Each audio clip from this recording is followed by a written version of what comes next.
Good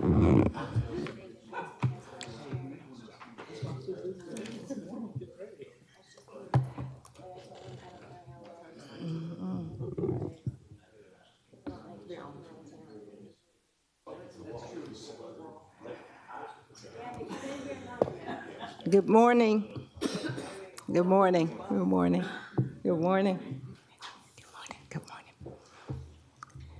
In view of the fact that we do not have an elected chair, I will serve as the chair temporarily to get the nominations going. So our first order of business today will be nominations for the position of chair. It's now being opened for nominations. Good morning. I'd like to nominate Lee Powell for the position of chair, please. Lee Powell. Is that Miss Tanya?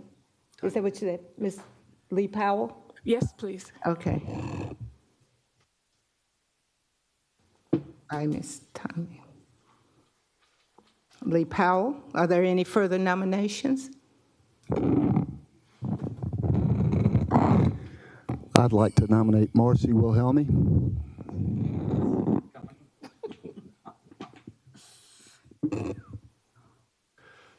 And then I believe, Ms. Bonner, Angela Beckus had her hand up as well. As the Oh, third I'm nominee. sorry.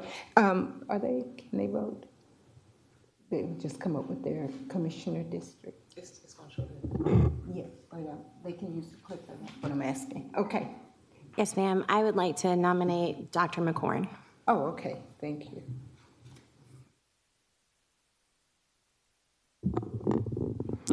I'd like to nominate Lonnie. Just a moment, please. Ma'am. Okay.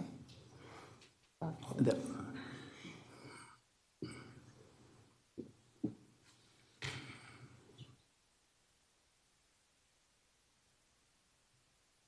Okay, who's next? Ms. Cody was next. Ms. Cody. Oh, Miss Cody. Yes, ma'am. I'd like to nominate Lonnie Wimberly. Okay.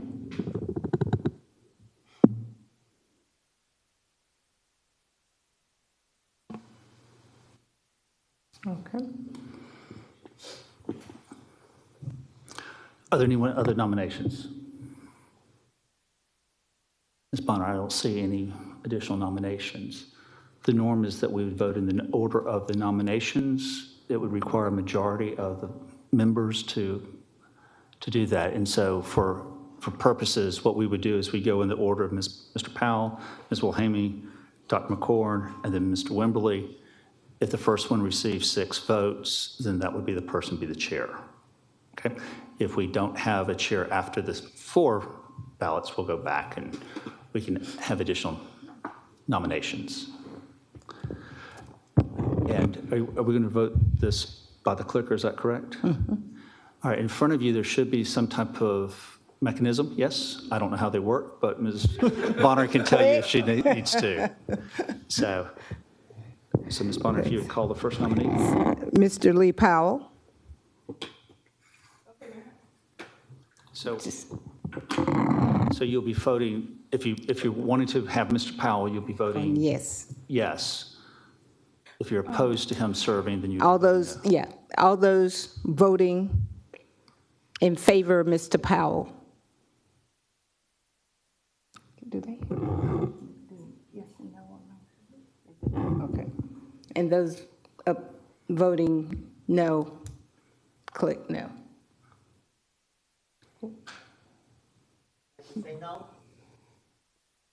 Just to confirm, we do only get 1 vote, correct? Per nominee.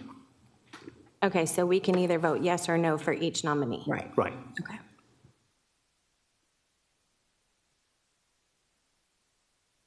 I think he's out. Mr. Cole is out. 6. Mr. Pearson has not voted. Mr. And Pearson. Okay. I press yes. Is that what I'm saying? if that's your, Okay, his sin afterwards. Is that it? Yes. Yes, and then sin? No, sir. Wait a minute. yes.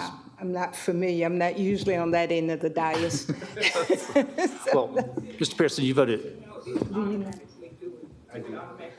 right. Hold on, let's but I did yes just do this, let's just do this. We're gonna wipe this out, and we're gonna have someone from our IT department come in and give us instructions on how, that would work, right? Let's do that.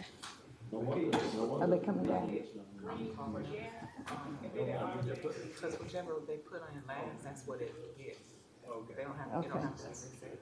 Jeff, how to, could I put you on speaker about how? And Adrian's coming down.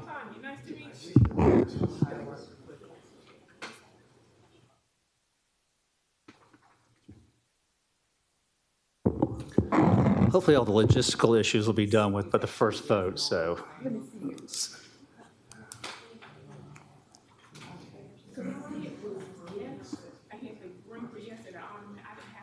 Okay, yeah, when we call the name, You can't do it until you call your name. when I announce the nominee, then at that point, you would make your selection, yea or nay, or you can abstain.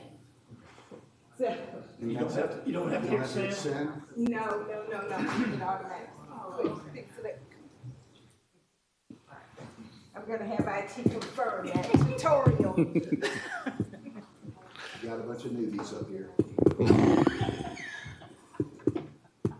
The rest of us are always down here, so. Adrian, can you just, they're voting, yes, no, abstain, so So we've already voted. I think he was having. we're gonna clear it out. Oh, okay. We're gonna clear them out. Good. You know now? You need to hit send. You shouldn't have to hit send, all you should have to do is just hit yes. Okay. Or Or no. Or abstain. Just hit yes or no and no sand. Just hit yes. We can try it again. Now, do you have to hit the yes or? Yeah, well, just you hit the one that you want. No, It's a I difference. knew that, but I didn't know, like, if you had to say no, like, you just don't do anything if you I don't. believe that we were going to do. Well, I was yes gonna or clean, can we clear them out and let them vote? Miss vote on. Oh, whatever they put. Ms. Oh, Cody, okay. you would need to register a vote. So either for the person, against the person, or abstaining. But we do need a response from each person. Thank you, that's what I was saying. Yes, ma'am. Mr. Daniel, Plunkett. can you just hang for a minute or two? Thank you. Mr. Are we Plunkett. clear now? Yeah, but I have a question. Mr. Plunkett, when we all make the nominations, it's not required to have someone in second that nomination? No, ma'am, not for nominations. Okay, great. All minds, hearts clear?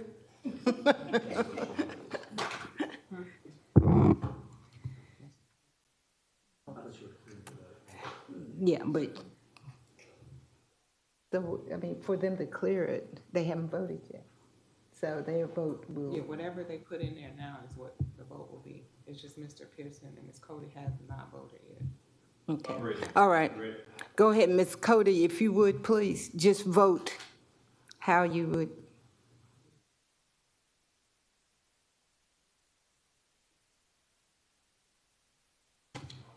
Okay, that motion failed, it's tied 5-5.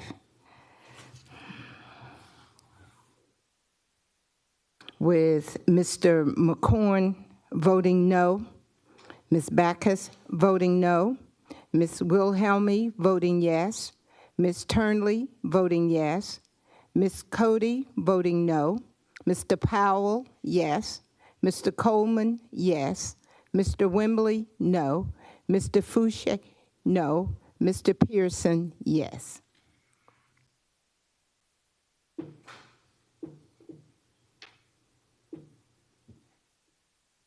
Our second nominee, Ms. Wilhelmy. We're voting.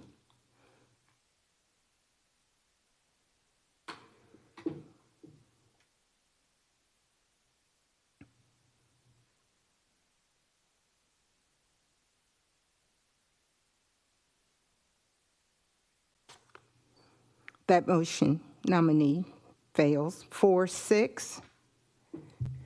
With Mr. McCorn voting no, Ms. Backus, yes, Ms. Wilhelmy, yes, Ms. Turnley, no, Ms. Cody, yes, Mr. Powell, no, Mr. Coleman, no, Mr. Wembley, no. Mr. Fouché, yes. Mr. Pearson, no. Our next nominee, Dr. McCord. We're voting.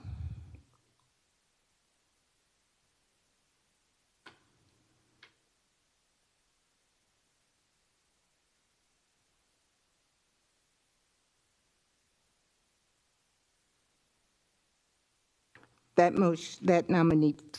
nomination fails 4-6. With Dr. McCorn voting yes, Ms. Backus, yes, Ms. Wilhelmi, yes, Ms. Turnley, no, Ms. Cody, no, Mr. Powell, no, Mr. Coleman, no, Mr. Wembley, yes, Mr. Fouché, no, Mr. Pearson, no. Our next nominee, Mr. Lonnie Wembley, voting.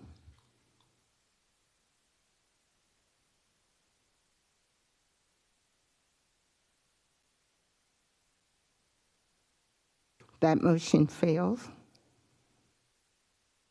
Nomination.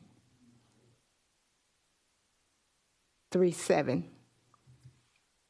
With Dr. McCorn voting yes, Ms. Backus, no, Ms. Wilhelmi, no, Ms. Turnley, no, Ms. Cody, yes, Mr. Powell, no, Ms. Coleman, no, Mr. Wembley, yes, Mr. Fouché, no, Mr. Pearson, no.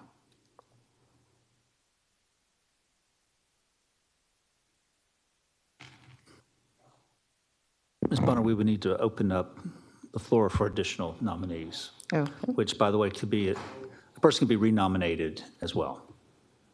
I'd like to renominate Mrs. Wilhelmi. Well, yes. Mr. Fouché was first, Mr. McCorn was, Ms. Dr. McCorn is second, Fouché, okay, let's see. and Ms. Turnley is third. Ms. Wilhelmi. Please not. And the next nominee was, who was? Dr. McCorn was Mr. second in line, and then Ms. Dr. Turnley was McCorn. third. Yes, I'd like to nominate Angela Backus. Okay.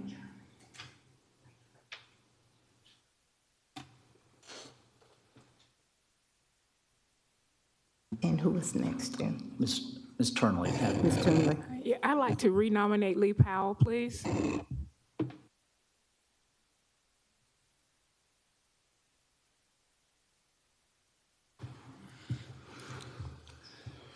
Ms. Bonner, I don't see anyone else in the queue for nominations. Okay. First nominee, nominated by Mr. Fouché, Ms. Wilhelmi, voting.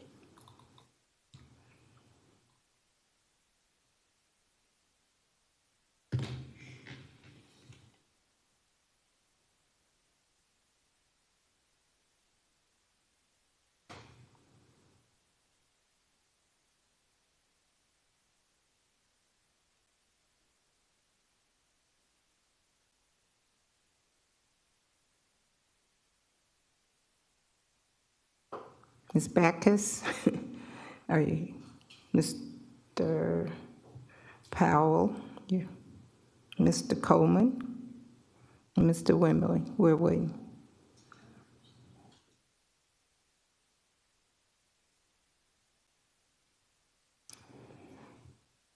That motion carries 6-4.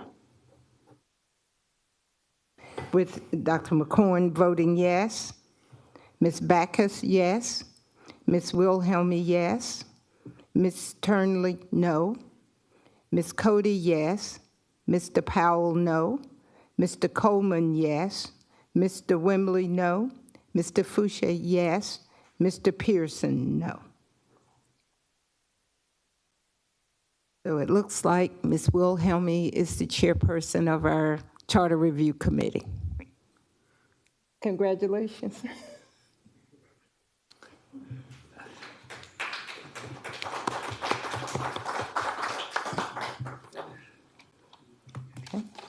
Ms. Bonner, before we turn this over to the chair, I think it'd be appropriate to finish the election of officers. I beg your pardon? I think before we turn the agenda over to Ms. Wilhelmi, I think we would finish the elections of officers. Oh, okay, I thought you So were the next would be gonna the allow them. nominations of vice chair. The floor is now open for nominations for the position of vice chair. Dr. McCorn and then Mr. Fouché. Steve Fouché nominates Lee No, Powell. Dr. McCorn. Mr. McCorn was in line first. Okay. I'd like to nominate Angela Backus.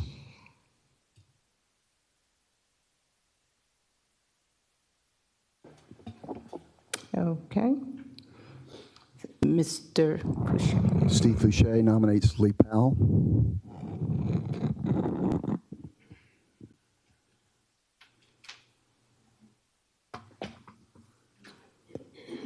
Was there anyone else in the queue? I don't see anyone else in the queue. So our nominees are I'd like to, I'd like to nominate Mr. Coleman. Ms. Tanya Barnhill.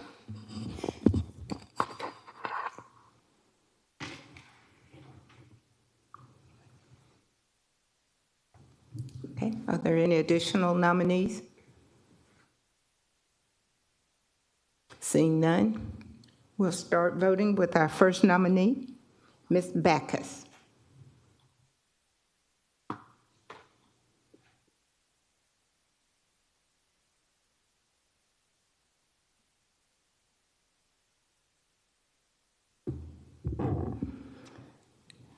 That motion fails, 5-5.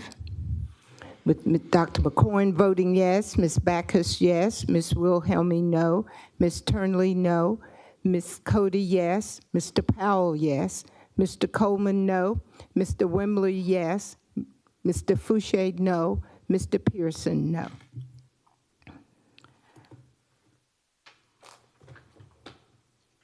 Okay, our next nominee, Mr. Lee Powell. We're voting.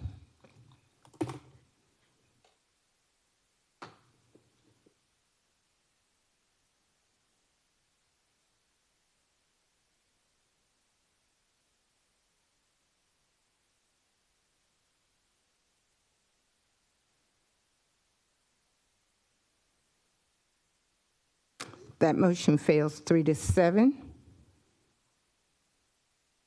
With Dr. McCoy voting yes, Ms. Backus, no, Ms. Wilhelmi, no, Ms. Turnley, no, Ms. Cody, no, Mr. Powell, no, Mr. Coleman, no, Mr. Wembley, no, Mr. Fouché, yes, Mr. Pearson, yes.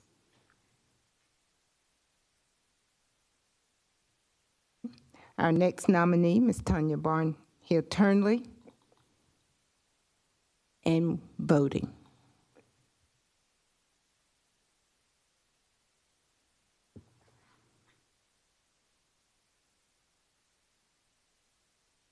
That motion nominee carries 6-4. With Dr. McCoy voting yes, Ms. Backus, no, Ms. Wilhelmi, yes, Ms. Turnley, yes, Ms. Cody, no, Mr. Powell, yes, Mr. Coleman, yes, Mr. Wembley, no, Mr. Fouché, no, Mr. Pearson, yes.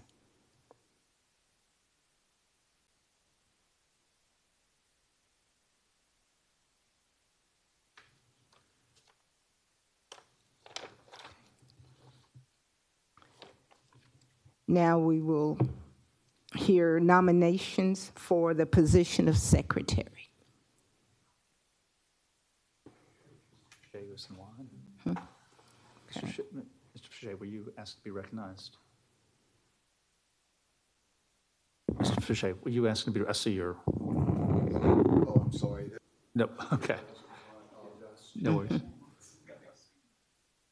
Thus far, we have no nominations for secretary. Oh, And no, we do. Mr. Mr. Powell. Powell. Ms. Backus.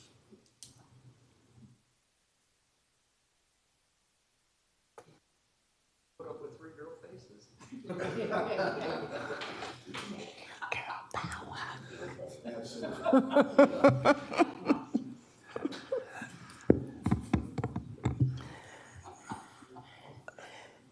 Ms. Bonner, I see no Si- other nominations at this be Okay. recognized. All right. So voting for Ms. Backus.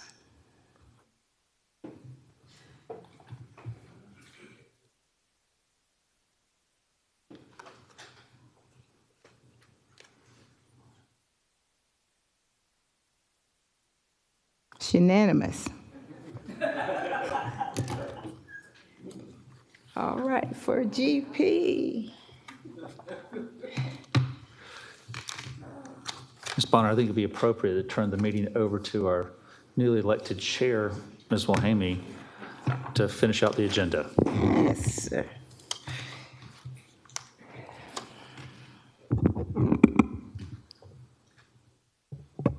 All right, moving on to Item number 2. item number 2. Discuss, approve charter review committee bylaws. I would assume that everybody's had time to take a look at these, and I'm sure there are questions, which I believe we ought to have answered first. Oh, dear Lord.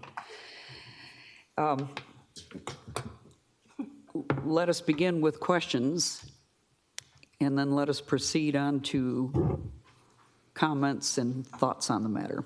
It's 4 or 5 pages worth of bylaws that we need to go through. I think, Mr. Plunkett, if we could, we've had much discussion, and you clarified it in your email, but for the benefit of the record, could we please review what constitutes a quorum, what constitutes enough of a vote of that quorum to pass something? Ms. Wilhammy, as I did in an email, there was a typographic issue. We had put in the quorum number, which is 7, which is required by the resolution adopted by the Augusta Commission. The Augusta Commission was silent as to what the vote would be required. Robert's Rules of Order, it requires a 6-person vote, as well as the Augusta Rules of Procedure. So what I have done is I have revised what I provided y'all last week and put in a 7-6, 7 for quorum, 6 for voting. I believe that would be appropriate for this body. There are a couple of blanks in these bylaws as well, and I have additional copies if anyone needs one today. Does anybody need a printed out copy? But that was kind of but that was on my issue there. I don't know exactly how that got filled in because it. No worries. So next question, there has been a number of questions regarding the use of abstentions. In that, you mentioned at the last meeting that the commission itself has their own set code of conduct and their bylaws, and I think we need a legal clarification on use of abstentions. Well, an abstention typically is if there's some conflict issue, and that you would announce that thing. But you can abstain from a vote, but we need an affirmative vote of 6 to pass something. So theoretically, if 5 people abstain, there would not be a sufficient vote in that regard. Okay. So another scenario, my reading of Robert's Rules of Order says an abstention typically is done for conflicts, as you say, but they also, the common understanding is not such that it is counted as a vote. And I believe in our regular commission meetings, I've watched that happen, and we even have that on our clicker, abstain. So for purposes of the bylaws establishment, can we clarify? So we can, but for the county commission rules, the courts have ruled that an abstention is not considered a no vote. It is just simply an absence of a vote. And I think for some continuity with this body and the commission, that would be advisable. So you still have to have an affirmative vote of 6, and so it fails by virtue of not receiving affirmative votes, whether or not there's abstention or not. Okay, does anybody have questions about that? I have a question regarding the voting. Is now an appropriate time? So section 1-41 of the amendments of our city charter says the commission shall have the authority upon the affirmative votes of 2/3 of the elected officials, excluding the mayor, that was prior to him having a vote, to change the provisions of the charter. And so even though the commission for normal business is 6 votes, anything having to do with changing the charter requires 2/3, which according to Robert's rules would be 8 votes for this committee. 7. No, it would actually be 8 because the ones voting no would have to be able to be, the yeses would have to be less or more than double the no votes. So it says, a simple method of determining whether a motion has attained a 2/3 vote is to observe whether the affirmative votes are at least double all of the other votes. This means, except in rare instances where a vote other than yes or no is counted in the total, such as an ineligible ballot, they must be at least double the negative votes. So if the negatives were 4 and the yeses were 7, that wouldn't count because it would have to be 8. We're a committee of 11. 2/3 is 6.6. No, that's not, 6.6 would be 10, if it was a committee of 10. My concern is if whatever recommendations we make are going to eventually go to the General Assembly and then to our voters, I think it's more likely that it's going to represent all of us if we have 8 votes. And I think that's the goal, is to represent our entire community. Whereas 6 votes, there can be a very big difference between 6 and 8. So I think there's 2 issues that you're addressing, Ms. Backus. The first is an amendment by the county commission to change the charter. This committee is making recommendations regarding the charter reviews, but it is not in itself amending the charter. So the way I would interpret the issues is that this is a recommending body that is coming with a document. And by virtue of that, it would require a simple majority. That doesn't mean that the body cannot agree to a larger majority than that. But, you know, and as to the mathematics, I believe 8 would be the appropriate number. But the fact that you're referencing the charter amendment and the actual charter documents, I don't think that is applicable to recommendations by this body to go to the General Assembly or to the delegation for consideration. But it was my understanding that we have to vote to approve the bylaws, and if we as a group do not agree with something in the bylaws, then we have the power to change that before we vote yes. And again, I understand we aren't changing the charter, but what we are doing is ultimately proposing changes to the charter, which is, again, it's going to go straight to the General Assembly and then to the voters. And so I think it's more fair and more likely that the voters are going to say yes if we have a group of 8 saying yes. As I said, it's up to this body to determine what the vote is that's required. I would like to make a motion that for regular business, we have the 6 required votes in order for it to pass, and anything that will go on as far as a recommendation to the General Assembly, that it requires 2/3, which would be 8 votes. Is there a second?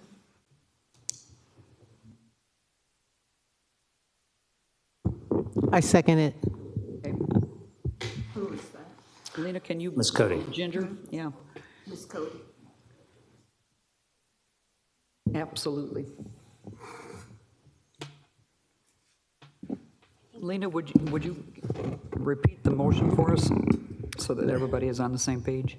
The motion was to have 6 required votes for general business and 8 for those matters that's going to be referred to the General Assembly. Okay. Madam Chairperson, I think that's confusing. I think it needs to be as on things that we are voting on. I think it needs to be as simple as possible, not just for us to understand, but also the general public, as Angela said. And I think at this point, I've heard 3 separate numbers. I've heard 7, I've heard 6, and I've heard 8. I don't understand why we can't adopt the same voting pattern or numbers that the commission has. I think everybody in our whole community understands that, and it's easy to calculate. I don't get it. Okay. And I strongly agree with that. If I may, if y'all would speak through the chair so the chair can recognize, and Ms. Bonner can actually take minutes accordingly. The first person who spoke was Ms. Ms. Tanya Turnley. Barnhill Turley. Turn, But Mr. Coleman spoke secondly. I'm And I sorry. believe Mr. Wimberly had, or Charlie, go ahead. I would like to add a little something to that. If we move it up to 8, this body will never get nothing accomplished. I think it needs to stay 7 quorum, 6 to pass. And there's no way you're going to get 8 people on the same page. And I'd also like, now that we're speaking about some of the bylaws, is to add in there that all your electronic phone devices be turned off during our session. That way we don't get questions or guidance from any former politicians or commissioners, and you're up here on your own merit. Mr. Coleman, can we hold off on that and put that in a second motion as soon as we dispose of this one? Yes, ma'am. Mr. Wembley? Oh, I actually have by mistake. But I can speak to the subject. I think we should just stay at 6 as a means of voting, because we're not changing the charter. We're making recommendation to change the charter, which has to go not only to the commission, but it has to go to the delegation in order to be affirmed. So our 6 votes should be sufficient. Thank you. Mr. Fouché? I agree with Mr. Coleman and Mr. Wimberly. I think the vote should be 6 to pass, and we put that into the form of a motion. And that would be the form of a substitute motion. Ms. Wilhelmi, Ms. Backus has also have her hand. Wait just a minute, we do not have a second. Oh, I'm sorry. Second. Do I have a And for the second for substitute that? motion? Was to require, for the 6 required votes to pass any recommendation from the committee. Mr. Pearson is offering a second. Substitute motion. Yes, sir, we need a second. Second. You second that, okay. Ms. Backus?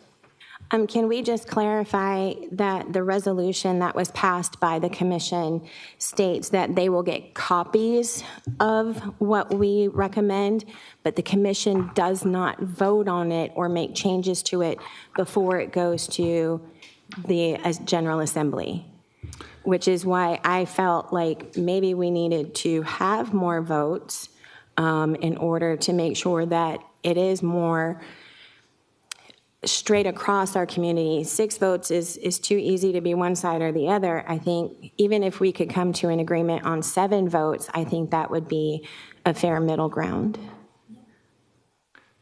Ms. Wilhelmi, may I? Item number 16 in the resolution reads, "A copy of the final report shall be presented to each member of the Augusta Legislative Delegation, the governor, the lieutenant governor, Speaker of the House, and chairpersons of the Senate, State, and Local Government Operations Committee and the House Government Affairs Committee. A copy of the final report shall also be made available to the public."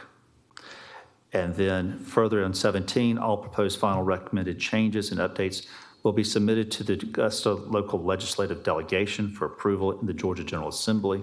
And then finally, to your point, I believe any proposed charter changes shall be submitted to the citizens of Augusta Richmond County for approval or vote by a ballot referendum. So whatever this body comes up with will be submitted to a number of state officials as well as our local delegation. Yes, ma'am. Mr. Plunkett, am I also of the understanding that minutes are being kept and will be posted on the city website along the way anyway? There'll be the recording of this meeting the audio is available through the website. Yes.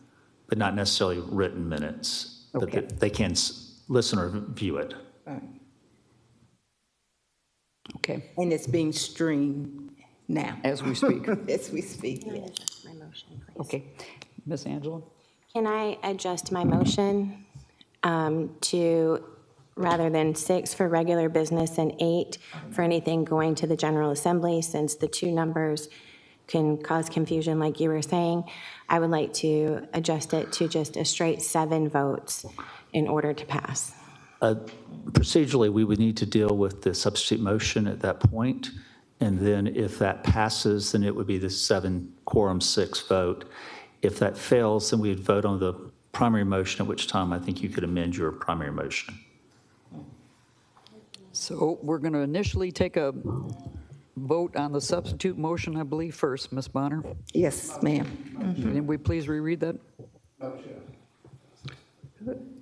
Before you vote, No? We'll hear from you in a minute. Go ahead, Lena, will you please reread this? Okay, our substitute motion is to require the number of 6 votes to recommend changes to the charter. Any questions? All in favor, cast your votes, please.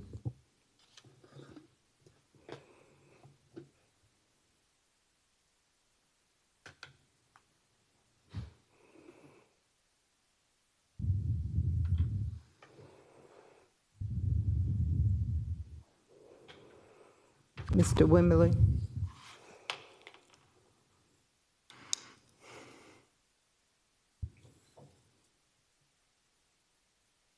Are you voting, sir? Oh, you did? Try it again. Let's see. There it is. Thank you.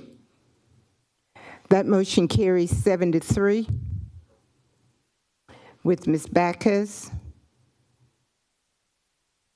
Ms. Cody, and Mr. Powell voting no. That motion carries. All right, so is there a need for a second vote, Mr. Plunkett? No. That disposes of the issue. All right. As we're moving on to the remaining questions on these bylaws, we've had time to review them.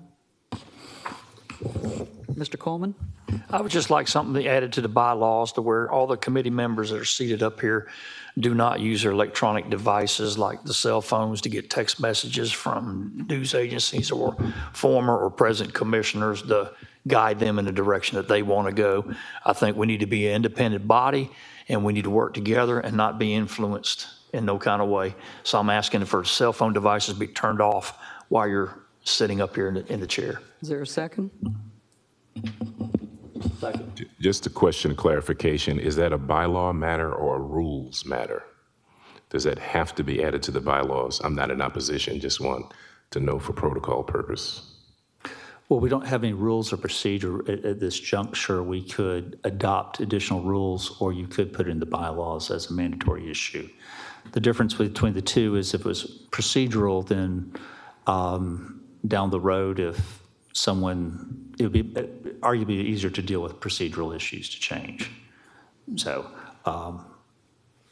in that regard, so it really could be placed either way, rules of procedure or in the bylaws. Any other comments, questions? Miss Virginia, you have your light on? Okay, good. All right. If there are no other comments or questions, please cast your votes.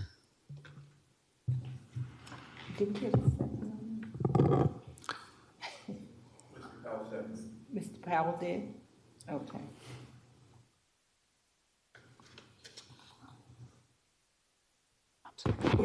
That is to turn off all electronic devices during the preceding meetings, during the procedure of the meetings. Okay.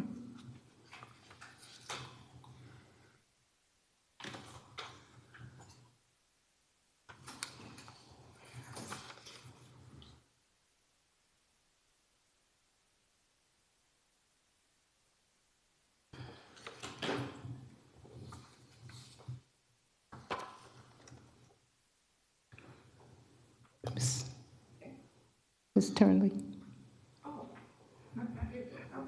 This, okay. That motion carries 8-2 with Ms. Backus and Mr. Wimberly voting no.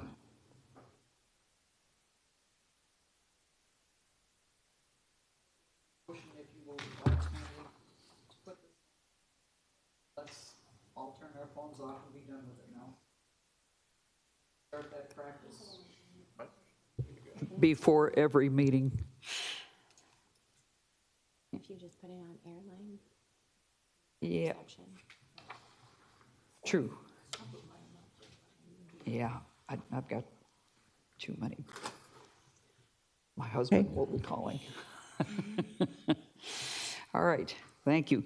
So returning to the bylaws, are there other questions, areas of concern? There's 2 blank spots. Okay, and we do have to, Madam Chair, I have one. yes, Tanya? This is maybe an item for discussion. Mr. Plunkett, when you read off all those names of people who get to review and vote and all that, none of the county commissioners were not listed in there. I'm just wondering if we should put in there that we need to present this to them, because I mean, whoever the county commissioner end up being for the future, they're gonna have to live by this. And I think they need to know what's going on before they get it, before it goes to the legislature. And that's just a point for discussion. Well, Unless I heard you issue, wrong, maybe I missed it. well, the question was being asked about going to the state, I believe. Chapter, item number 15 refers that there will be a report made to the mayor and the various commission members. Okay, I missed it then. Well, I did not state it, but thought the question was to what was going to go to the legislature, to the General Assembly. But it also goes to the county commission, and that driver is that this report will be done before March 31st or prior to that date unless the time is extended. And once this is submitted, that's when it would also be sent to the state legislative bodies. And then that means my understanding is when it's presented to the county commission, it's basically more for information than because they can't take any action on it. Is that correct? I mean, they can voice their opinions, of course. They can voice their opinions in that regard, but for this to go through the General Assembly, that's up to the General Assembly, or under home rule, it would probably be the local delegation that would make the final massaging of the document that comes back to the ballot question. Okay.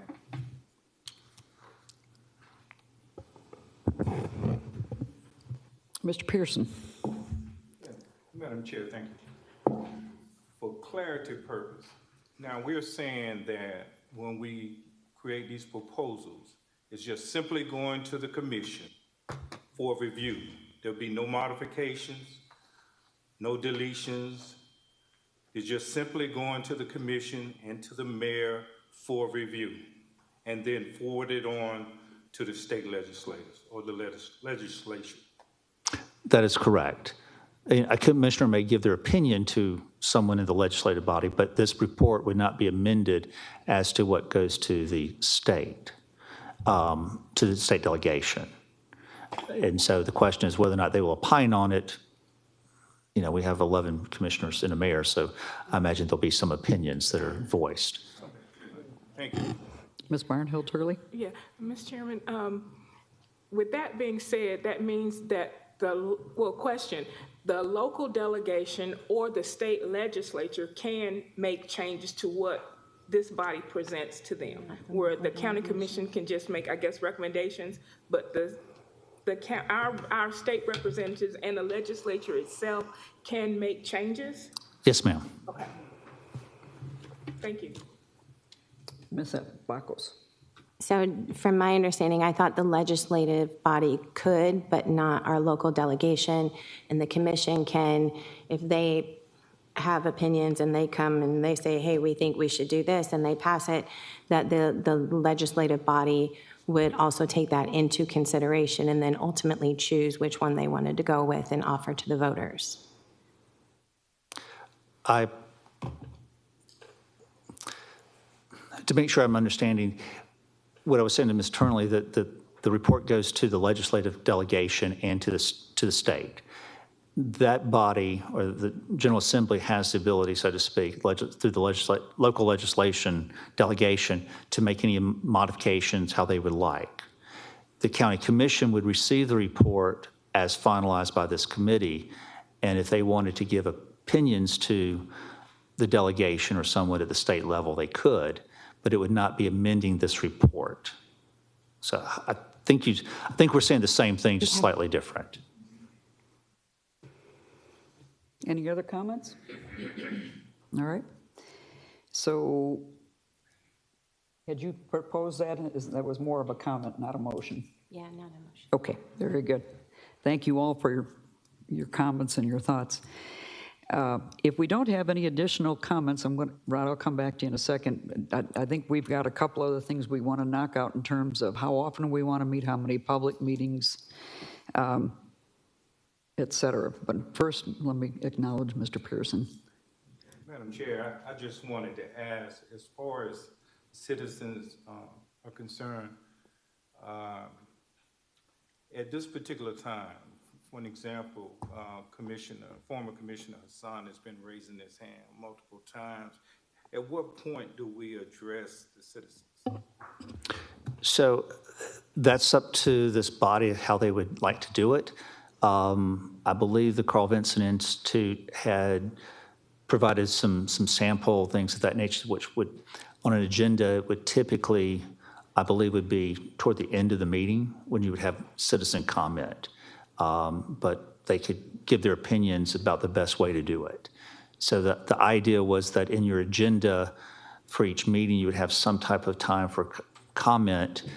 If you may have delegations that are also, depends on how y'all want to structure your meetings.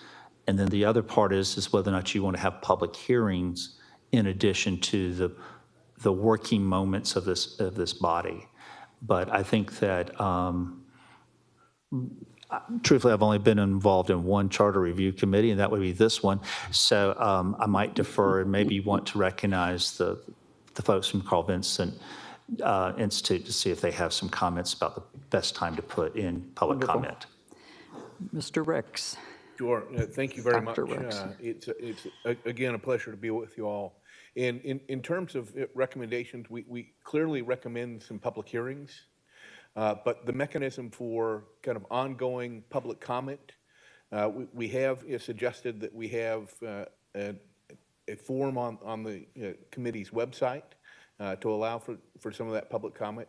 And if the committee so chooses, you could have as part of your regular course of meetings public comment. But if you do that, just as virtually every other public body in the state does, you want to have bounds on that public comment, right? And so there isn't a necessarily preferred alternative. It really is the preference of y'all in terms of when you want to get that feedback from the public. Do you want to do it kind of at the meeting? Do you want to do it through that broader public comment, or do you want to do it just at the public hearings? Very good. Any further questions for Dr. Payne? Okay. Mr. Coleman. I'm ready to get on with number 3, discuss the regular meeting times. And I'd like to make a motion that's every other Monday, starting from today.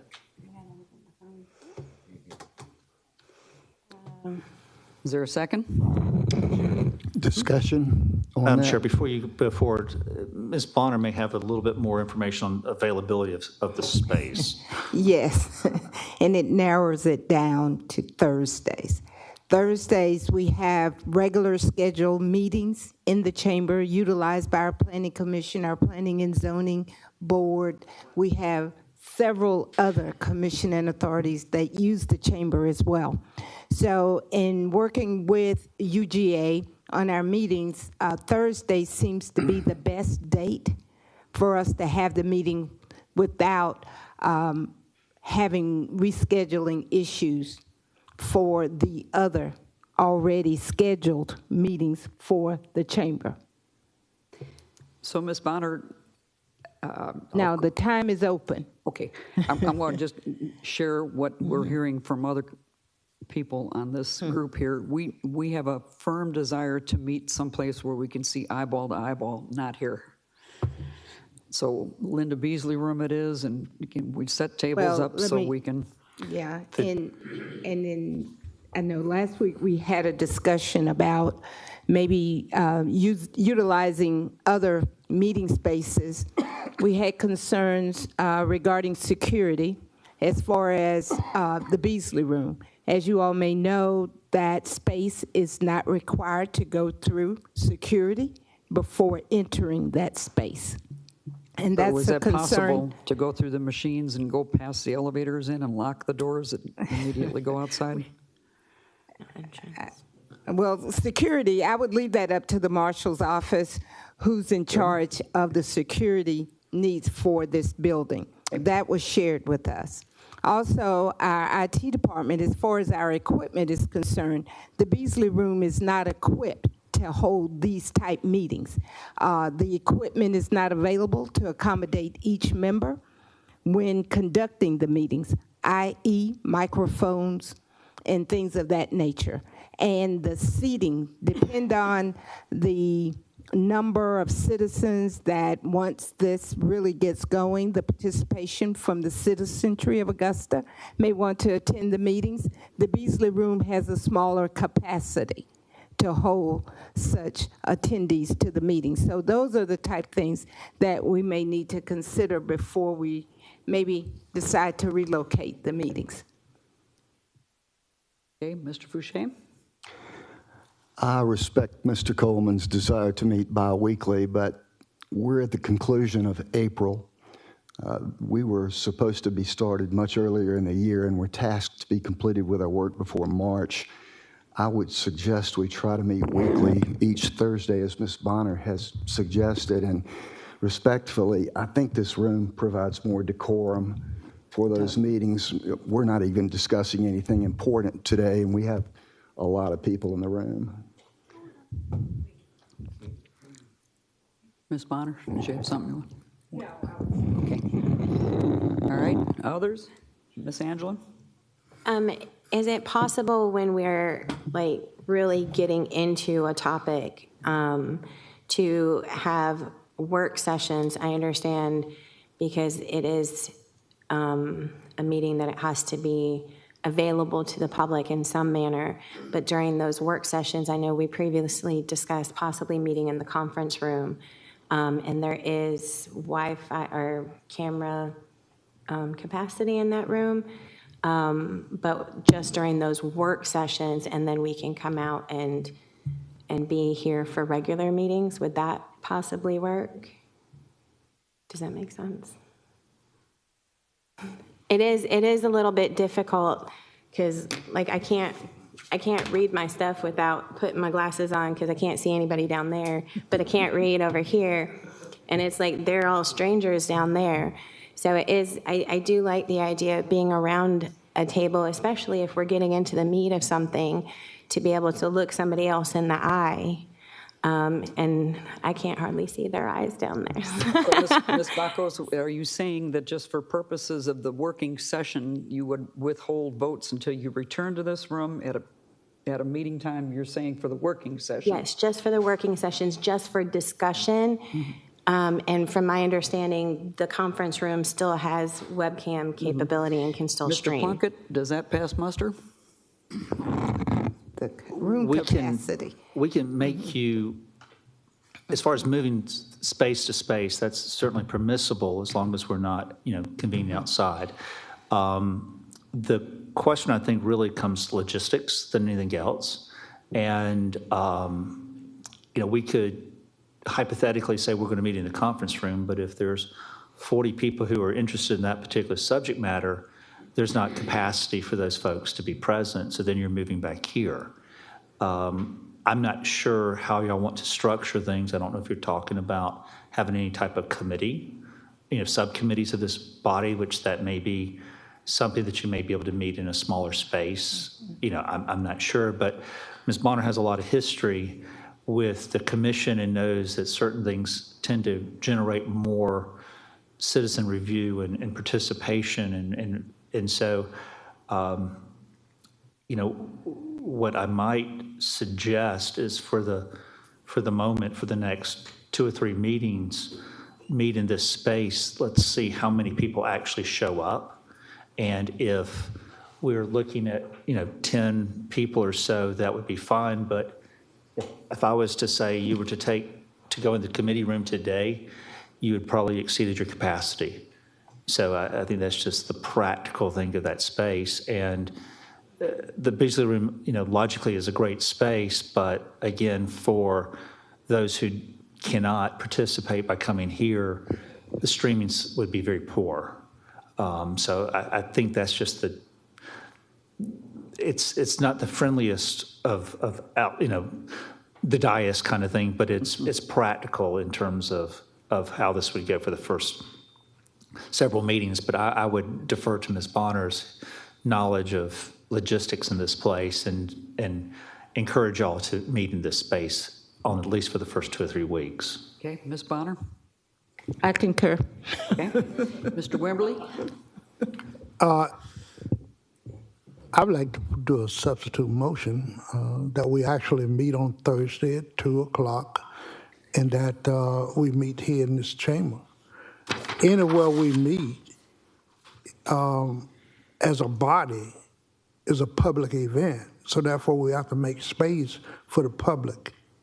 So I make the motion that we meet on Thursday, 2 o'clock. Now, the frequency of that meeting, I don't see it being more than twice a month, every 2 weeks. Mr. Fouché? That's my motion. Mr. Wembley. Is there a second? Discussion, Second. please.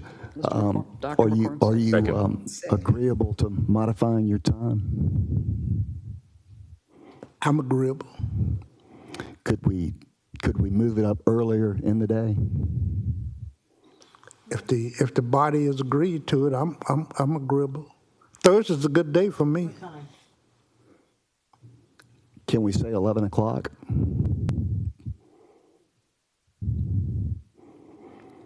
I'm agreeable to 11 o'clock.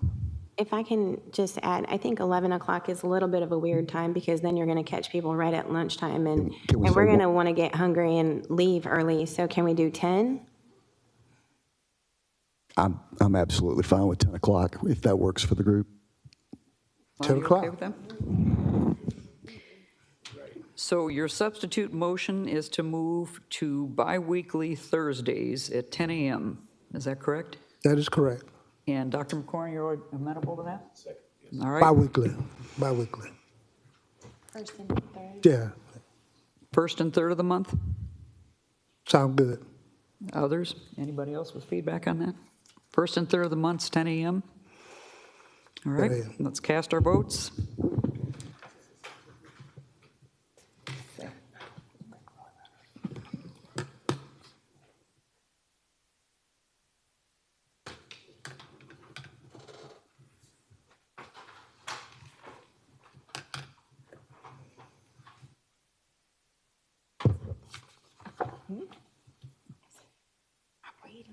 Need a bucket of these things. Ms. Cody. I know. Okay.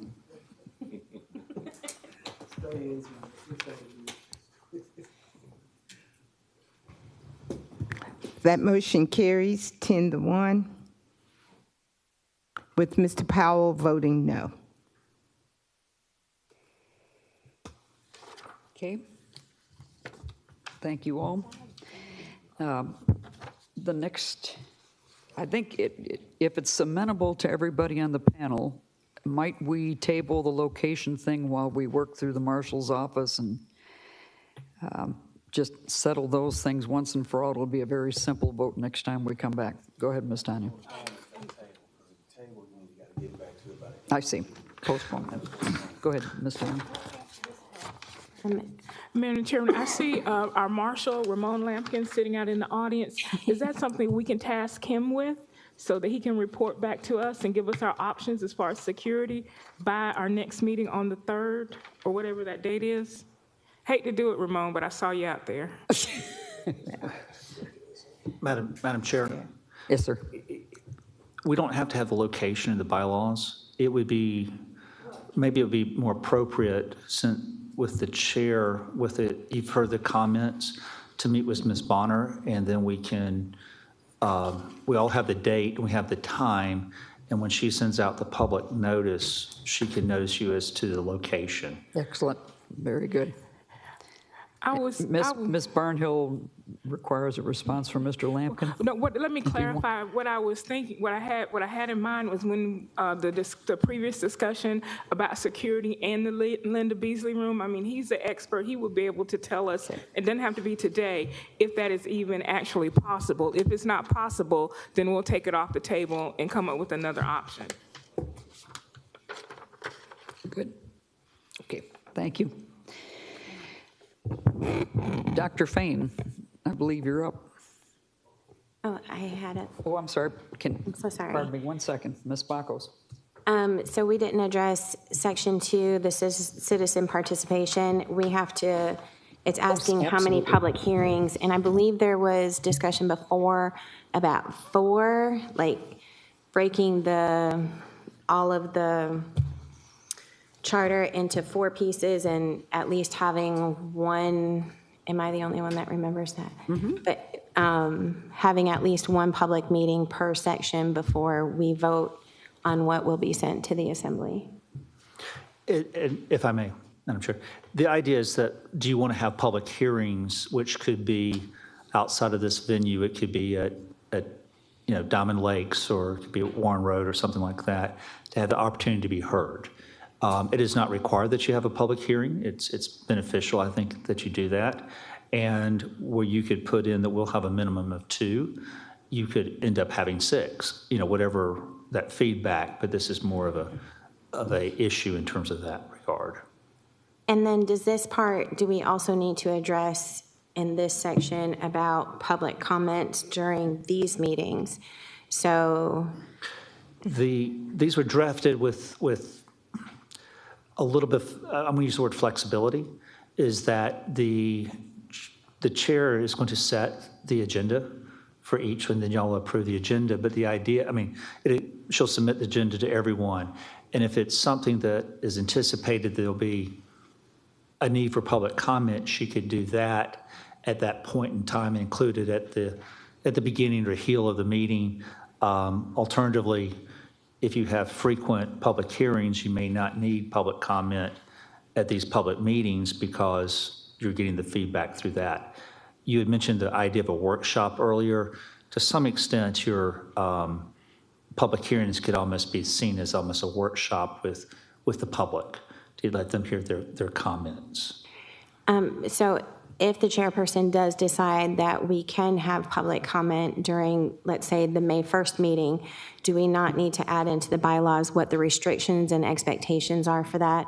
For instance, is it 5 minutes? Is it 3 minutes? Board of Education does 3. The commission does 5. Where do they need to sign up? What is the time? Just so that we're completely fair across the board for anybody who does want to speak. They can't send in the application or the notice the morning of the meeting. For instance, you know what I mean? Like, I think setting those expectations would be fair. So generally that type of rules, I guess you would say, are typically not going to be bylaws related issues. They're going to be procedural rules. I am more than happy at the direction of the chair to draft you some procedural rules. And my suggestion, since most people are familiar with how the Augusta Commission works, is we follow those rules fairly closely. And Ms. Bonner, I think, has a methodology for people, for instance, who want to be on a delegation.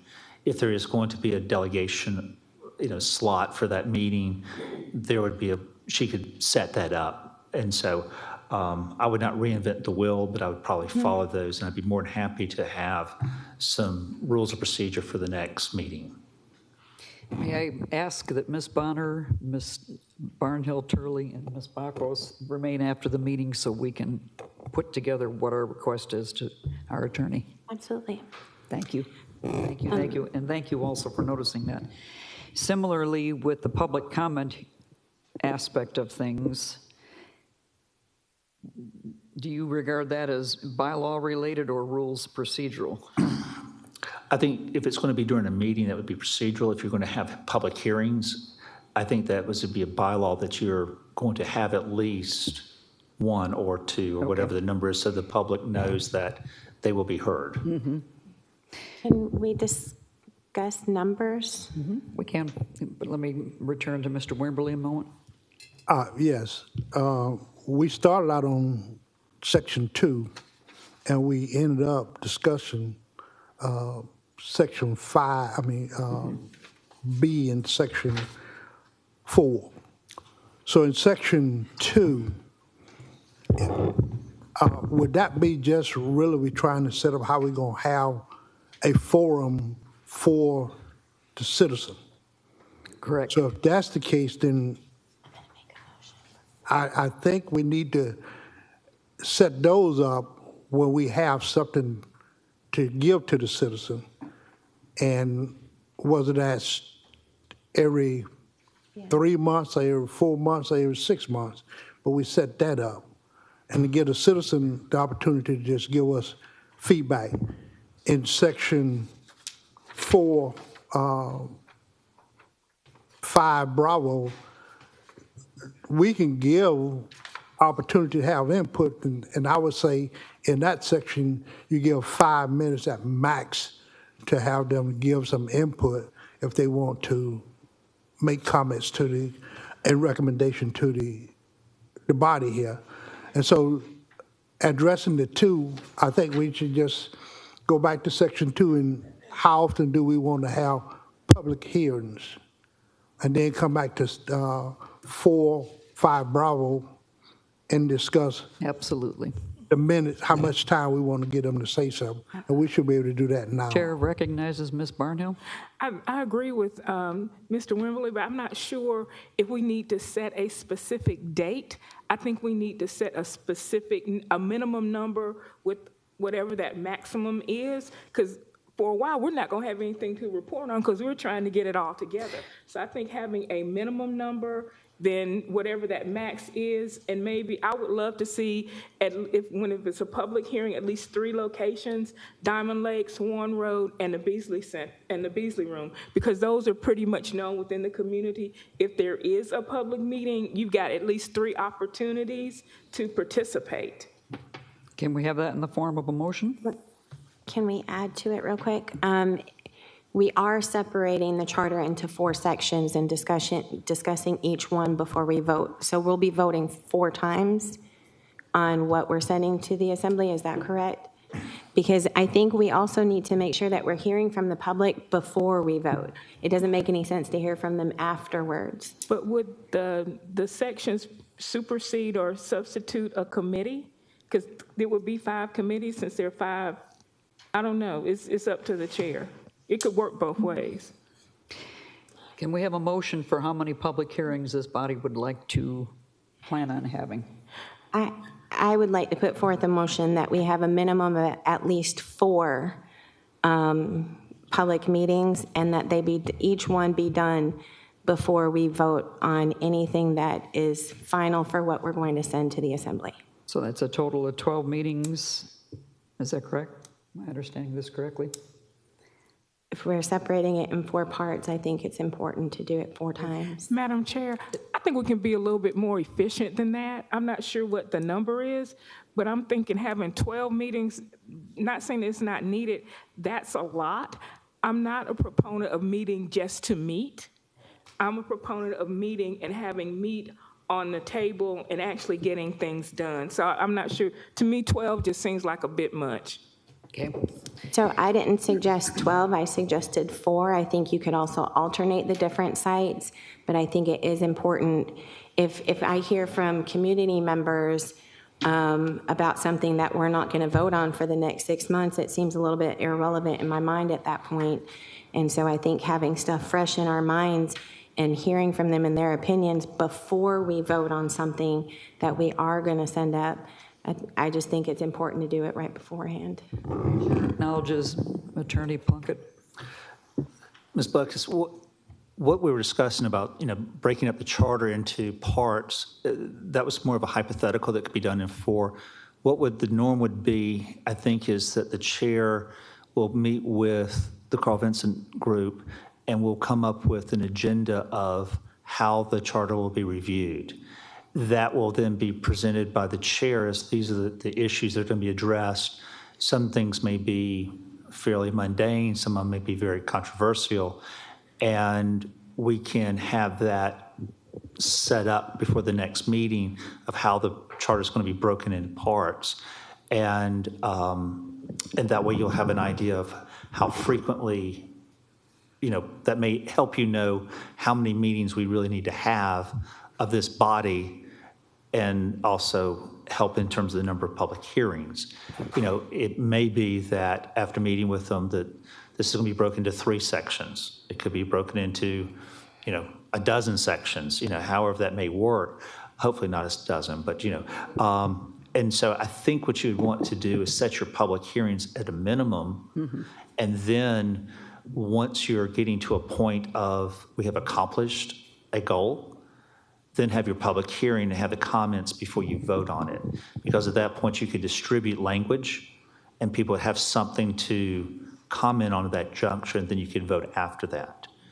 And I think that addresses kind of what y'all are all referring to, but until we have a little more, I don't know the right word, in-depth conversation about how this should be broken up, I think that would be, we might be making too many rules before we really do something. I'd like Ms. to make, Bachros would like to amend her original motion. I'd like to make a motion to have a minimum of just- 3 public hearings. Okay. Are you amending your motion I didn't actually make a motion before, I don't to think. have 4 public? So you're making 3, for 3? for a minimum of 3. Is there a second? Second. Any further discussion? Because Mr. Fouché? Yes. I was reading the Consolidated Government of Clark County and Athens, and I had discussion with the Institute at the beginning of our meeting. And in summary, there was a lot of discussion on the success and failures that commission had pulling the community together. It's extremely important that every citizen of Richmond County and Augusta feels represented. The more meetings, the better to accomplish that objective. It's extremely important. If anybody feels left out, we will fail.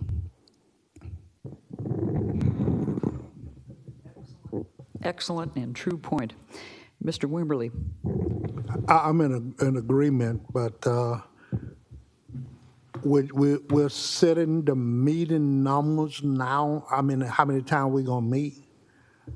Minimum, The minimum the now. baseline. Just the And then baseline. We are at liberty to add as many as we'd like and locations to be determined.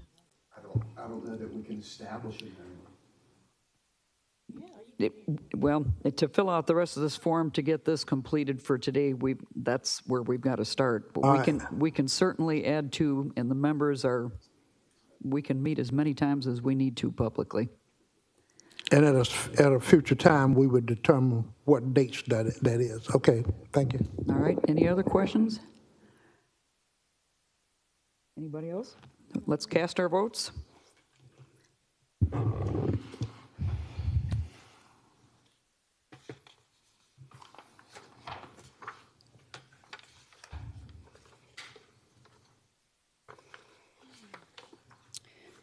Okey doke. Now, I believe we're ready for Carl Vinson. Is that right? That motion carries 10-1 with Mr. Powell voting no. Madam Chair. All right. Madam Chair, you would also need to, we have voted on various provisions of the bylaws, but you have not adopted the bylaws themselves. Very good. Can we have a motion to approve the bylaws as dealt with today? Madam Chair, I so move. Second? So that would be Dr. McCord and Ms. Turnley. Any discussion? All in favor, cast your vote. All cast your vote. Mr. Plunkett. It's unanimous.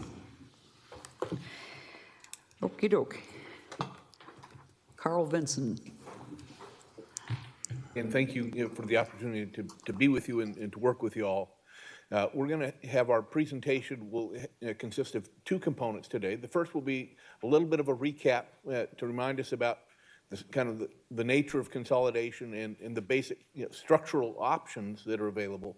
And then I'll spend a little time digging deeper into some of the substantive issues that you'll be dealing with over the course of the charter. But again, this is, again, an overview that is about kind of the general charter process. What we will do in the future, working with the chair, is figuring out what specific information you need to tackle individual issues in your quest for understanding and making any changes that you want to propose to the charter, but also to make sure that you have an understanding of how the current structure is playing out here in Augusta. So I'd like to turn the floor over to my colleague Macy Lane Smith, and she'll talk you through that kind of structural form of government. Is just a quick recap of some of this we had talked about last session as well. So Macy Lane. Thank you so much. So good to be here with you all again. I will be reviewing some of the local government 101 points. Some might look familiar from our last meeting, but I think it's helpful foundational knowledge for the process we're embarking on. So county government structures across our state, we have a few different types of county government structures, and I have a visual here for your review. But because Augusta-Richmond County is a consolidated form of government, we've included the county structures and municipal structures. And it is outlined in our state constitution that we're only allowed to have 159 counties, so we're currently at max capacity. I also have a graphic here of different forms of municipal government across our state. As you can see, the strong mayor form of government is the most prominent, followed by weak mayor. Council manager form of government has increased in popularity, but consolidated government is definitely the most unique. We have 8 in the state. And there are a few different forms of government, but the strong mayor council form of government has the mayor as a chief of executive and leader of the city council. So that means that the mayor will have voting power, and that the mayor also has more say on appointment of department heads, hiring and firing power, and more of the operational overview of a city. The weak mayor council form of government has the mayor in more of a ceremonial role, still acting as the face of and ceremonial leader of the city, but the council has more of the operational overview of any city. So these are just 2 distinct forms of government within the state, and as per the original graphic, these are kind of the 2 major ones in our state. Here's a side-by-side comparison outlining some of those duties. Veto power within the weak mayor system, the mayor lacks veto power in a weak mayor form of government, whereas the strong mayor has voting power. And then the primary executive role is the main thing to remember about the strong mayor form of government. So the consolidation of Augusta-Richmond County, that process began in 1995 by referendum, and then it was officially passed in 1996. And of course that excludes Blythe and Hepzibah, and it is one of only 8 consolidated governments within our state, as I previously pointed out. Now I do have a comparison here of other consolidated governments throughout the state. It's important to note the size of Augusta-Richmond County as it compares to Columbus, Macon-Bibb, Athens-Clarke County. Those are kind of our reference points that we probably want to be looking at because we have similar sizes in population. And the years of consolidation are fairly spread out, but this is just helpful kind of guideposts as we embark on this process. And then I will hand it over to Rex to continue our presentation. Thank you, Macy Lane. And I do want to highlight one of the natures on the form of government issue is you'll note that in each case, whether it's a strong mayor or a weak mayor, that the mayor is still elected by the people, right?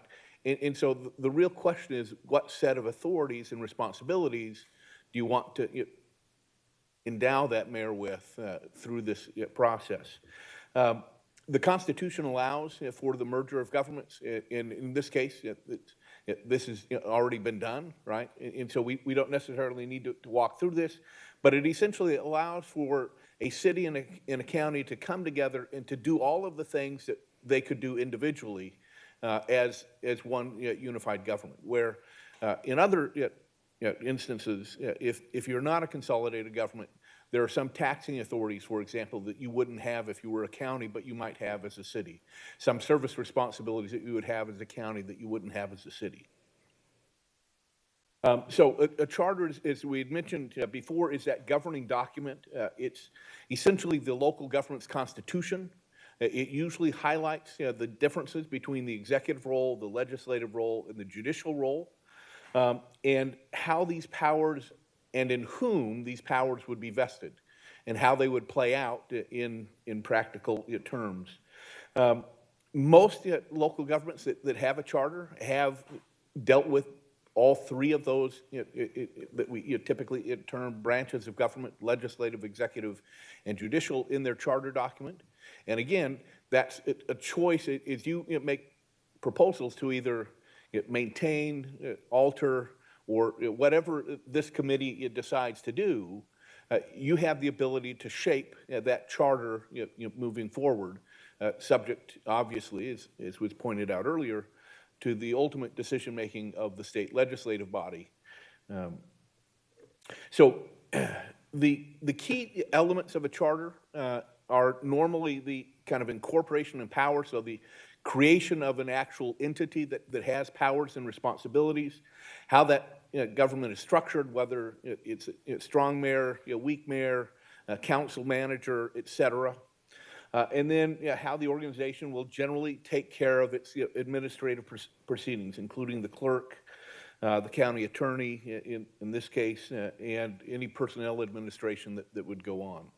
The other thing that it includes is some establishment of a court system, and obviously the state court system weaves in, because as a county it becomes a little more complicated, but again, you get to address many of those things. How elections and, importantly, removal of officers would work, and this includes vacancies, and that's one of the important things to think about is, and to keep in mind, is if a vacancy requires, for example, an election, that brings with it a set of costs. And that's the kind of information that we would hope to bring to you as you kind of grapple with these. Let's look and see what other governments are doing. Okay, if we do it that way, what's the implication? And are we willing to have that mechanism work in our community? What taxes and fees, what the borrowing capacity is, the strategies used for accounting and budgeting, who's going to be responsible for preparing and submitting the budget? Is it the administrative officer? Is it the mayor? How is that process going to work? And things like procurement becomes incredibly important. I've heard a number of people talk about wanting to make sure those procedures are articulated in a clear and fair way in the charter, for example. And then you've got just a variety of other things that don't necessarily clearly fit into other categories, but you want it stated as part of your governing document. And these may be preferences on going back to procurement around kind of local seller preferences or things of that nature, for example. So as we talked earlier, the charter articulates the way in which it can be amended in the future. And that's an important piece, is to not think of the charter as a kind of a document that never evolves. Some of it, so we were working with a community a couple of weeks ago, and there were parts of their charter that hadn't been revisited since 1925. And it referred to a variety of things that don't fit modern nomenclature, among other things, like it referred to chain gangs. And so keeping a charter up to date and reviewing it on a regular basis allows you to keep things like that from kind of stagnating and coming into the current structures of the government. And so this review, even if it weren't for kind of the quell of interest that has come along, it would be important to do just to make sure that it's staying fresh and addressing the kinds of issues that may have emerged in the last 20 plus years since it was consolidated. Now, there are powers that are explicitly granted by the Georgia Constitution. This includes home rule. There are supplementary powers, zoning powers, eminent domain. All of these things are articulated in the Constitution. I want to just mention a few of these. So home rule is the notion or the doctrine that local governments have the ability to make their own decisions. Now, that is subject to some constraints because in general, local governments are creatures of the state. And that's why, for example, you can't just decide that we're going to recreate the charter and we're going to do it all by ourselves. You have to go through the legislature to do that process. It's because the local government is still a creature of the state. Now, home rule allows cities and counties to do a number of things in Georgia, such as adopt reasonable sets of ordinances to see to the orderly delivery of services and the rule of law, among other things in their communities, to make sure it regulates property and other affairs of the government. It allows governments to fix the compensation of your local elected officials and employees. And you can imagine how challenging it would be if the local government wasn't allowed to set the compensation of its employees. Now, it's difficult enough to figure out what the right compensation is, but can you imagine if the good folks in Atlanta were trying to tell you how much you ought to be paying your accountants or your bookkeepers? That would be even more difficult. Home rule does not extend to everything, so it does not allow you to change the composition or form of your government on your own. It doesn't allow you to change the procedure for election or appointment of the governing authority. And it doesn't allow you to define any offense, which is also an offense under the criminal laws of Georgia. So in other words, part of this is you can't supersede Georgia law with your charter, right? And that's one of the other places that we often find is if something's stated in the charter, well, if the General Assembly has gone and changed the law and the charter still has the kind of old provision, then that becomes outdated, and your charter starts to look like it's not up to time and things. You can't adopt any form of taxation beyond those that are authorized in law or the Constitution. So you can't just say, we have this wonderful idea on how we could tax people in a new and different way. So unless it has been authorized by the General Assembly, you can't do something around taxation or revenue generation. You can't affect the jurisdiction of a court, and you can't change the school system through the charter process or any home rule process. Now, there are a whole bunch of supplementary powers of local governments, and I will spare you from reading the whole list, but there are two things to keep in mind. One, for local governments to continue to exist in Georgia, they have to provide a minimum of 3 services.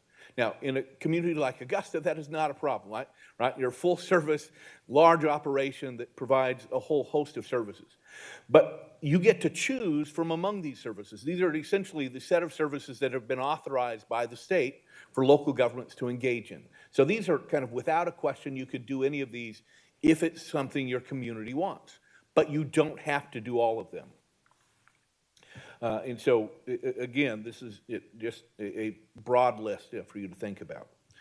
Zoning, again, zoning is often a controversial issue, especially for those that don't like regulation, but it allows for the kind of clear articulation of what the priorities and acceptable uses of land in the community are.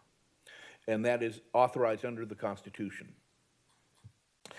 Eminent domain, the kind of key takeaway from eminent domain is it allows government to take property, but not without just compensation. And so the thing that makes eminent domain such a painful process is that you're often doing it when a property owner is not kind of willingly entering into a transaction. But even if they're not willingly entering into a transaction, they still have to be paid a fair market compensation rate, and that's where things sometimes get litigious, and people like Attorney Plunkett have to get involved in sorting those kinds of messes out. Intergovernmental agreements are allowed for up to 50 years.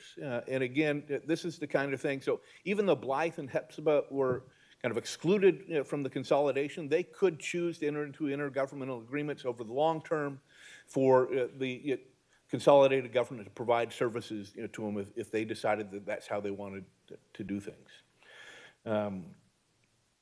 Special districts are an important piece. Special districts allow you to provide a unique service in a unique geographic area that you can raise revenue explicitly in that geographic area. So one of my personal favorites are the mosquito abatement districts. I know, well, I assume very few of you are fans of mosquitoes.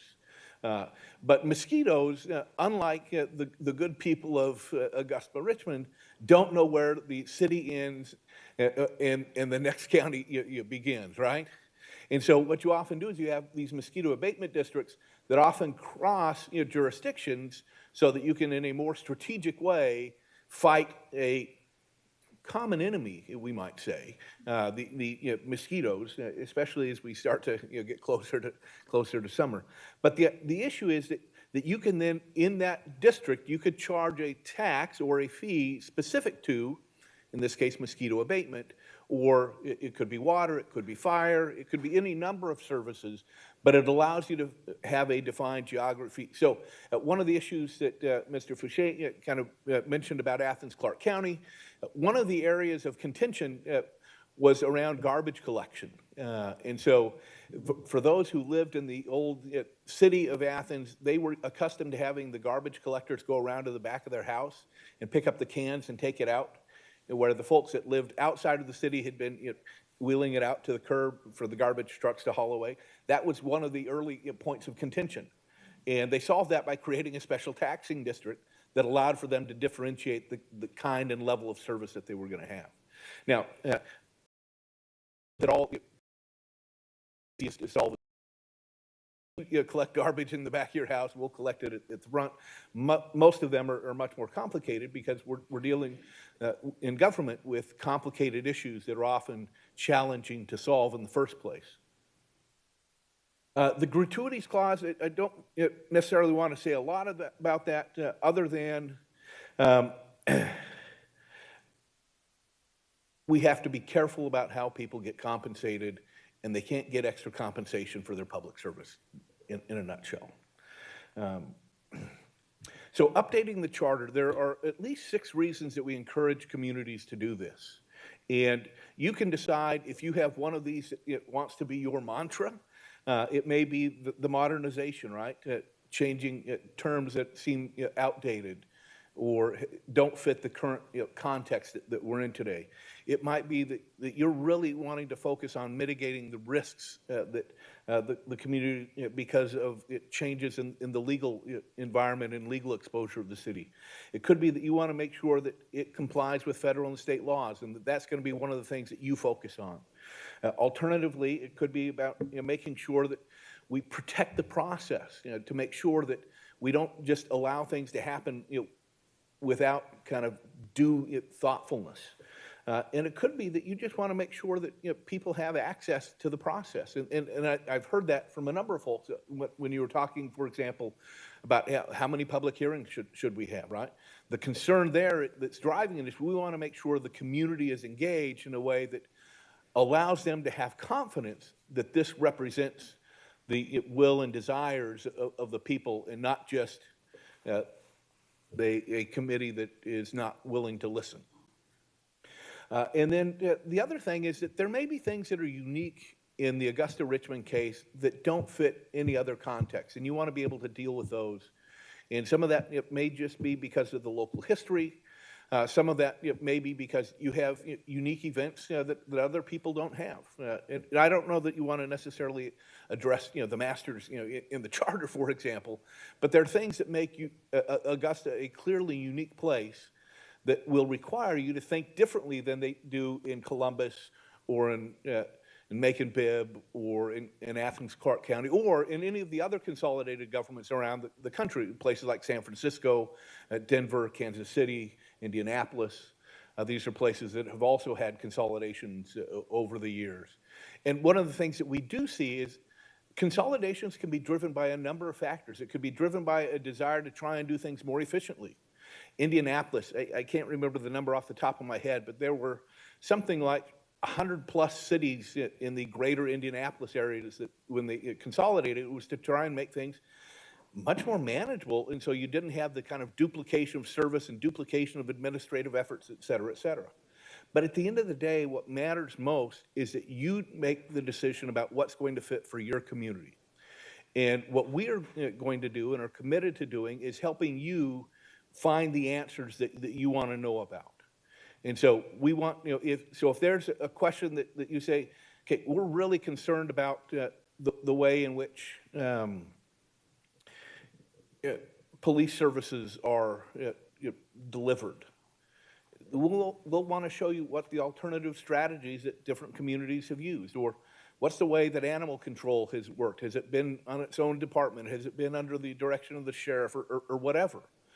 We will help gather that information to facilitate you making an informed decision. So our job is to get you the data and information you need so that you can make an informed decision in this process.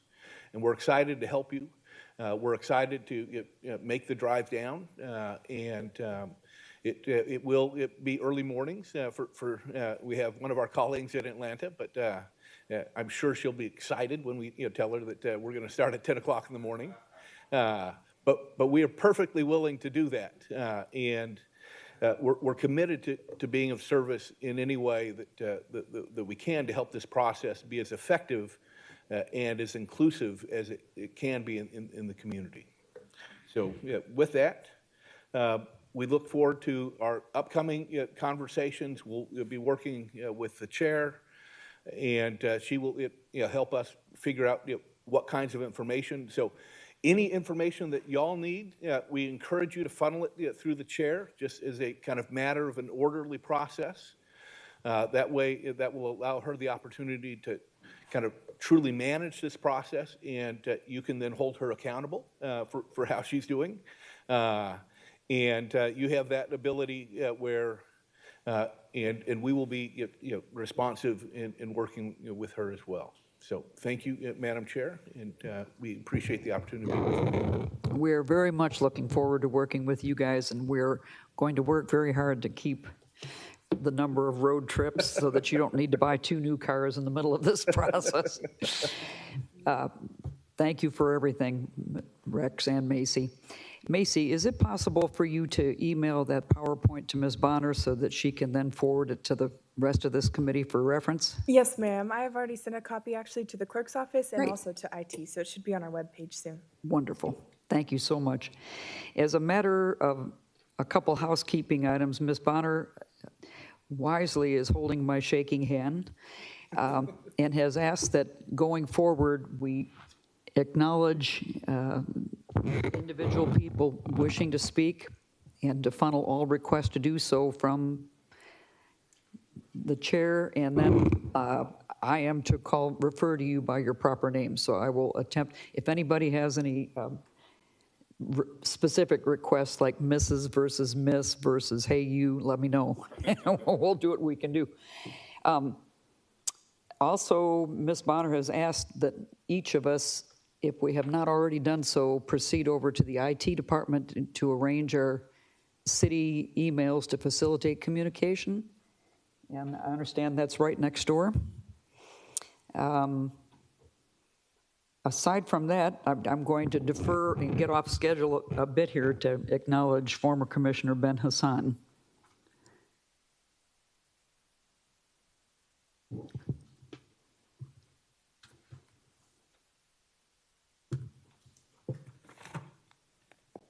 Trustees, is it afternoon or still morning? Good afternoon. We're trying to wrap it up before Yes, ma'am. Yes, afternoon. ma'am. Yes, ma'am. Well, you late. 12:16. Okay. Okay.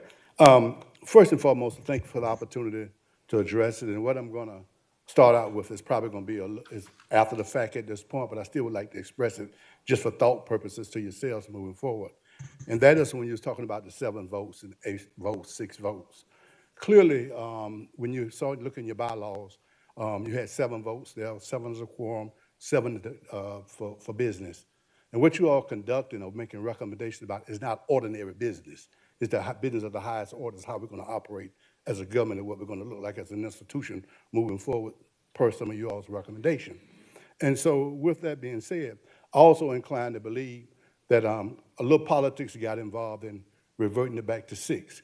Not from you all, but and you said, well, what do you base that on? This is not an attack, this is an observation for me.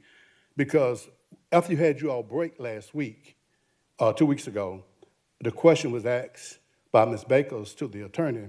I asked him, is there any particular reason why we are looking at 7 votes as opposed to conducting business by the 6 votes the way the commission does? His response was per the enabling act. Because in my mind, that's seeing it as a higher calling than ordinary business. And to do that, it takes 8 votes. It's not 7. The commission is 7 point something, but the commission has always saw fit to go to 8 votes to make that happen. Now, also, and I'm gonna move from that. Also, when you had a committee that most people, some of you, I'm sure are familiar with it. In 2001, you had a charter review committee. How many of you are familiar with that? Charter review committee. That charter review committee, the standards it set for itself. Now, I'm not asking you all to do that, because you already made your all decision. But their standards were, hey, we are not going to make any recommendations to the commission unless it is unanimous vote by those that are present. Anything that was controversial, they set some things out for themselves as they started the process, but during the process, they became so controversial, they decided just to leave it alone and brought back what was unanimous votes to the governing body. That's what it did. And I'm not asking you all to do that, so I'm not advocating that.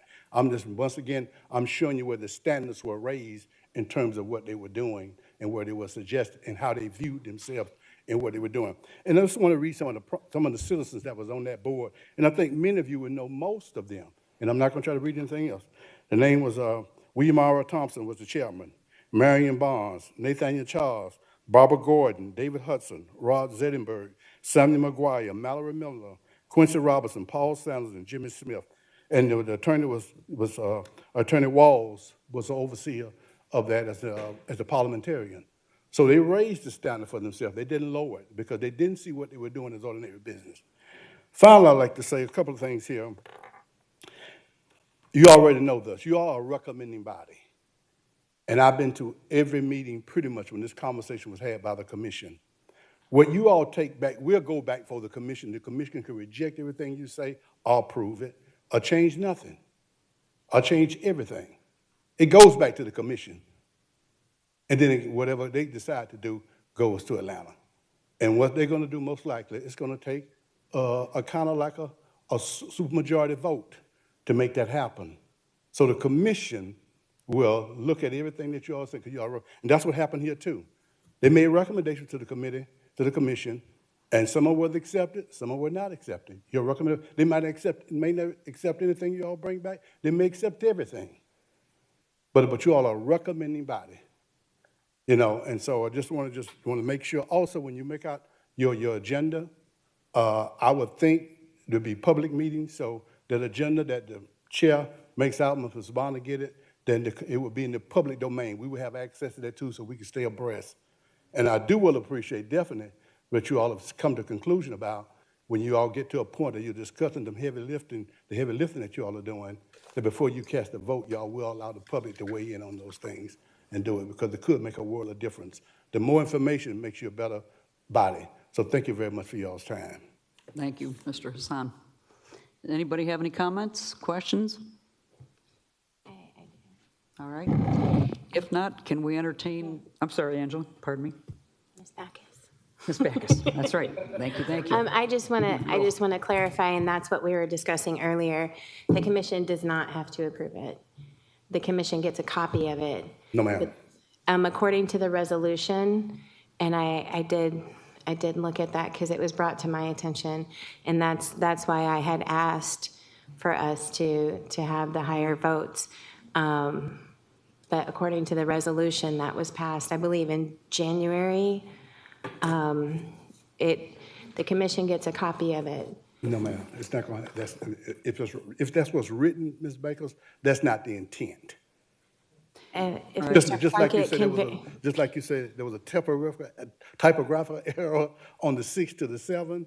This is, and the commission will weigh in on this conversation, because you're just a recommending body, and you recommend to the commission, you don't recommend to the state. Mr. Hassan, Yeah, thank you, ma'am. can I please Thank you, ma'am. request that if you have future questions and discussion, if you and Ms. Bakos would speak to Attorney Plunkett? I'm through, ma'am. Okay. Thank you. Thank you. If I can make one last comment, this day did not turn out the way that I expected it to coming in, but I am very humbly thankful for your vote of support. If I can ask that everybody go to the IDT department before you leave today so that we have a means of communicating with each other, and you will find out shortly that I'm a email queen. But I would hope that we all would take what Mr. Hassan just said very seriously. The public is very wise, and I was so pleased a couple of weeks ago to come and be so surprised that I knew so many of the people up here, and thrilled to know the ones that I did not know. I have a very strong and profound feeling that we're going to cover some really scary ground, but we're going to come out the other end as a unit. And I think if we learn to discover what each other's talents are and are, from a very humble standpoint, willing to share those, we will come forth with the right answers, and it will be something we'll be able to be proud of going forward. So I certainly, that is my prayer, and I hope it is yours as well. But if we have no further business to transact, Attorney Plunkett? One quick thing. I'm going to ask Ms. Bonner to share everyone's augustagaga.gov email for the committees. It is not impermissible for you to use private emails and texting, but it is best that you use your government email address. It just makes it a lot easier to keep stuff. So. And I would second that, and I would also request that we put the email, the mobile numbers on that as well, if we could. Are you wanting those to be, they're okay? Does anybody have any objections to that? Well, let's do this. How about you, if you want to share your mobile number, you can share it with other members of the committee. Okay. Right. Very good, very good. Yeah, the only thing that we will post is your Charter Review Committee email address.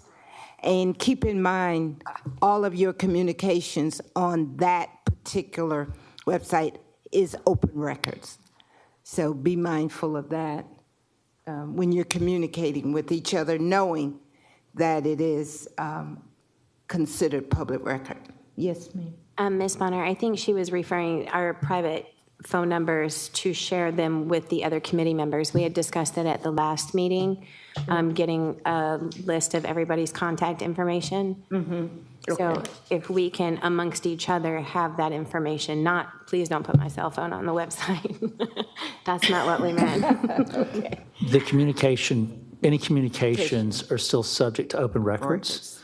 So if she was to provide all of your telephone numbers through a communication, that would also be open records. Okay, I understand.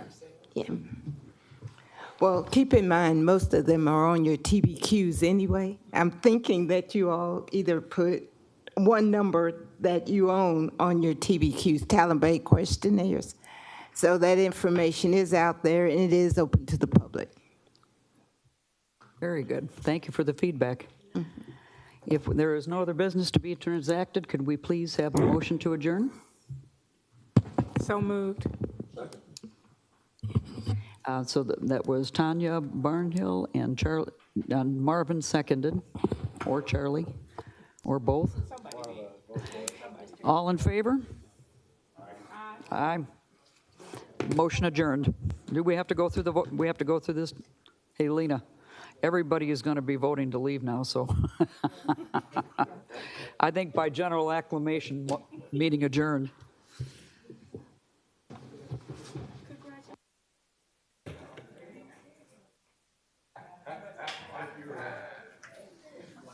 doing well. She's right now home resting.